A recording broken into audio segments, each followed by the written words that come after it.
Halo teman-teman, Halo, perkenalkan namaku Andra dan ini aku Obi. pada hari ini kita mau ngebahas topik yang sangat menarik nih hari ini teman-teman. Tepatnya hari ini kita mau ngebahas soal efisiensi anggaran yang dituangkan pada Instruksi Presiden nomor 1 tahun 2025. Mungkin langsung aja kita langsung masuk dalam materi pembahasan. Benar, ayo. Ya, mungkin dari pandangannya Obi sendiri, mungkin Obi bisa menjelaskan terlebih dahulu apa itu efisiensi anggaran dan juga apa dasar hukumnya melalui Inpres ini. Oke, sepengetahuan aku sih efisiensi anggaran atau kayak apa sih Inpres itu? Inpres itu instruksi presiden ya kalau gitu Iya, ya. benar. Nah, instruksi presiden tuh sifatnya regeling, yang artinya tuh mengatur ke dalam organisasi pemerintah aja, yang mana tuh hubungannya subkoordinatif antara atasan sama bawahan. Jadi artinya Inpres ini, disingkatnya Inpres ya, bersifat regeling dan berlaku ke dalam internal, termasuk sebagai peraturan kebijakan atau bahasa Belandanya tuh Beleidsregels gitu.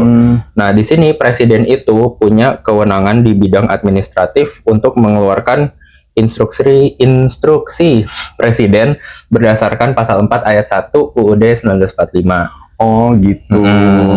Nah, kan tadi aku udah jelasin nih kayak Inpres tuh apa sih, terus kayak dasar hukumnya tuh apa sih gitu. Kan kita juga tahu nih kalau misal efisiensi anggaran yang mana tuh salah satu bentuk dari Inpres juga, itu juga udah berdampak banyak banget terhadap operasional badan-badan pemerintah. Terus kalau misal dalam sektor pembangunan nih Indra, sebenarnya tuh seberpengaruh apa sih? Ya, mungkin makasih. Sebelum kita masuk lebih dalam ya membahas soal Inpres atau instruksi presiden soal efisiensi anggaran ini, menurutku pribadi efisiensi anggaran ini hal yang sangat menarik untuk dibahas karena hal yang berdampak sangat banyak untuk perekonomian dan lebih tepatnya soal pembangunan di Indonesia. Misalnya kalau teman-teman lihat di berita ataupun di media-media massa, bisa dilihat bahwa banyak banget program yang terpengaruh akan efisiensi anggaran ini. Lebih tepatnya program-program pembangunan nasional seperti pembangunan bendungan, jalan raya dan sebagainya. Mungkin kalau kita bisa lihat nih di sini dalam Bina Sumber Daya Air atau SDA, ada pembangunan 14 bendungan, 9.550 hektar jaringan irigasi dan juga rehabilitasi sebesar 29.000 hektar yang dibatalkan karena efisiensi anggaran ini. Banyak juga. Iya benar. Dan juga kalau kita lihat juga mungkin di bidang-bidang lain seperti Bina Marga, ada juga pembangunan duplikasi jembatan sepanjang 5.800 meter kalau nggak salah, dan juga preservasi jembatan sepanjang 126.000 meter yang dibatalkan karena efisiensi anggaran ini. Jadi teman-teman bisa lihat karena efisiensi anggaran ini bukan hanya sektor ekonomi, tapi lebih tepatnya sektor pembangunan, khususnya sektor pembangunan nasional yang untuk kehalaikan masyarakat Indonesia juga dibatalkan efisiensi anggaran ini. Mungkin karena kita juga punya pandangan yang sama ya terhadap efisiensi anggaran ini, mungkin kamu bisa jelasin nggak kalau misalnya efisiensi anggaran ini tuh kalau di dalam hukum masuk di bidang hukum apa dan lebih spesifiknya itu hukum yang mengatur soal apa, Obi? I see. Kan kalau misalnya kayak tadi tuh bangunannya udah mulai dibangun tapi karena efisiensi anggaran jadinya dibatalin, itu probably konsekuensi hukumnya adalah kayak dalam jasa konstruksi sendiri itu hubungan kerja antara pengguna jasa dan penyedia jasa itu harus dituangkan dalam kontrak kerja konstruksi namanya, Andra. Oh, jadi intinya masuknya itu dalam hukum bidang jasa konstruksi gitu ya. Benar. Oke. Nah, itu tuh udah diatur dalam pasal 47 ayat 1 UU Jasa Konstruksi, yang pasti kalau misalnya ada pembatalan secara mungkin sebelum kita masuk, ini artinya bahas soal ini ya, apa konsekuensi hukumnya. Misalnya ada pembatalan pembangunan karena efisiensi anggaran gitu ya. Iya benar. Berarti kalau misalnya ya, lanjut aja. Pasal 47 ayat 1 itu lumayan banyak sih ini mengaturnya gitu. Kayak kontrak kerja konstruksi paling sedikit itu harus mencakup uraian mengenai A. Para pihak, memuat secara jelas identitas para pihak. Terus B. Rumusan pekerjaan, yaitu memuat uraian yang jelas dan rinci tentang lingkup kerja, nilai pekerjaan, harga satuan, lumsum, dan batasan waktu pelaksanaan. C. Masa pertanggungan, memuat tentang jangka waktu pelaksanaan dan pemeliharaan yang menjadi tanggung jawab penyedia jasa. D. Hak dan kewajiban yang setara, memuat hak pengguna jasa untuk memperoleh hasil jasa konstruksi dan kewajibannya untuk mungkin motong lebih mungkin kalau bisa kamu jelasin secara pendek, kan ada banyak sih kalau nggak salah ya dalam kontrak. Mungkin kamu bisa jelasin secara pendek aja apa aja harus dimuatin gitu. Sampai P ya pokoknya ya. Iya, banyak banget poinnya. Di pasal 47 ya itu. Iya, jadi pokoknya kalau misalnya ada pembatalan secara tiba-tiba nih menjelang masa konstruksi, maka bisa diselesaikan sesuai dengan cara yang udah dimuat dalam kontraknya gitu intinya.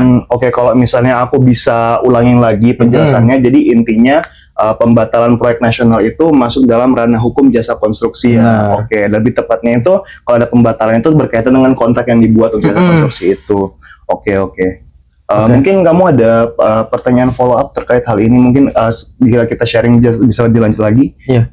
Kalau misalnya menurutmu tuh kayak pembatalan proyek itu masuknya tuh ke kegagalan bangunan ya artinya ya? Oh bukan, kalau jadi kalau kegagalan proyek itu gak serta-merta berarti kalau pembatalan proyek itu dia nggak serta-merta masuk dalam kategori kegagalan bangunan. Karena kegagalan bangunan sendiri, kalau kita lihat di pasal 1 angka 10 UU Jasa Konstruksi yang kita baca sebelumnya, kegagalan bangunan adalah suatu keadaan keruntuhan bangunan dan atau tidak berfungsinya bangunan setelah penyerahan akhir hasil jasa konstruksi. Jadi hal ini hanya akan berlaku bila mana proses pemeliharaan telah selesai dan semua kewajiban penyedia jasa telah terpenuhi. Nah kan kalau dalam kasus kita kan pembatalan itu berarti proyeknya belum dilaksanakan. Maka dari itu belum ada proses penyerahan akhir jasa konstruksi. Maka dari itu hal ini nggak masuk dalam kategori kegagalan bangunan. Dan juga karena penyerahan jasa konstruksi berarti bahwa proyek telah selesai, di mana berbeda dengan kasus kita di mana pembatalan proyek-proyek pembangunan nasional seperti pembangunan bendungan dan juga jalan-jalan itu belum dilaksanakan.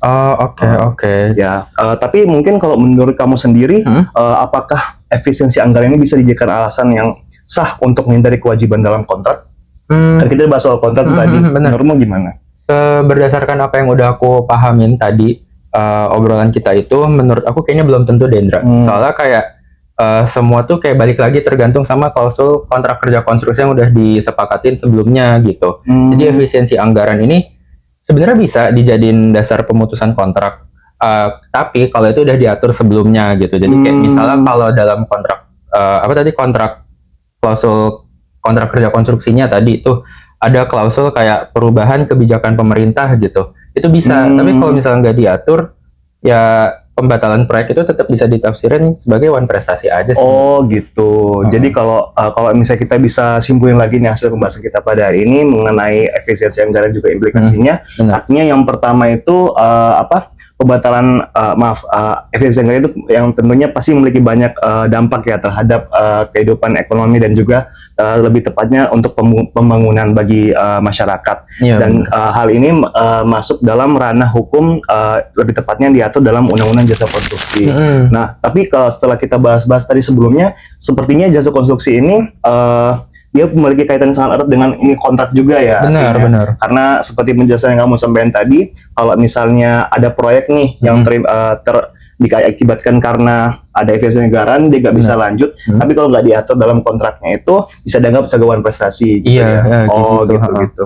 Udah sih kalau menurutku menurutku pribadi ini, kalau dari aku pribadi ya, ini efisiensi anggaran ini merupakan suatu hal yang sangat menarik karena seperti kita tahu ini lagi rame banget dibahas karena memiliki pengaruh juga terhadap kehidupan kita pribadi dan juga kehidupan orang-orang di sekitar kita. Bagi teman-teman yang masih kuliah juga mungkin pernah ya di beberapa bagian hidupnya pernah ngerasain kayak efek dari efisiensi anggaran. Kalau dari Obi sendiri gimana?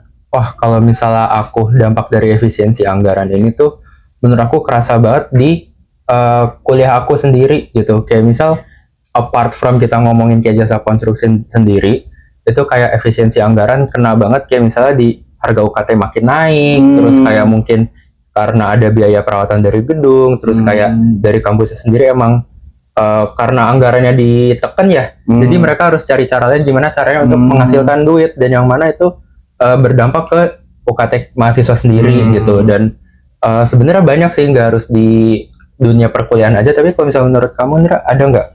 Ya kalau kurang lebih sepertinya sama sih, karena kan kita berdua posisinya masih mahasiswa, jadi mungkin pengalaman kita masih sama. Tapi kalau gitu mungkin kita bisa tarik kesimpulan bahwa efisiensi anggaran ini nggak cuma berpengaruh terhadap proyek-proyek yang besar, lebih tepatnya soal pembangunan dan juga kehidupan skala nasional lainnya, tapi kehidupan masyarakat di lingkup paling kecil aja itu masih bisa kerasa. Benar gitu banget ya. Itu.